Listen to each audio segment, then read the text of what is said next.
কতটা ভয়ঙ্কর হইতে পারে একটা লাইন, জাস্ট কলিজাটা হাত দিয়ে ধরে বসে বুকের খাঁচা থেকে না সরে যায়।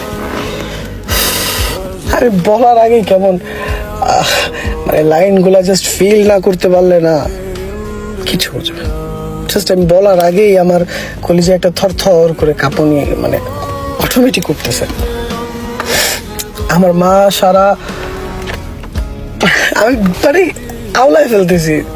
শুনেন, মনোযোগ সহকারে শুনেন, জাস্ট ফিল করেন।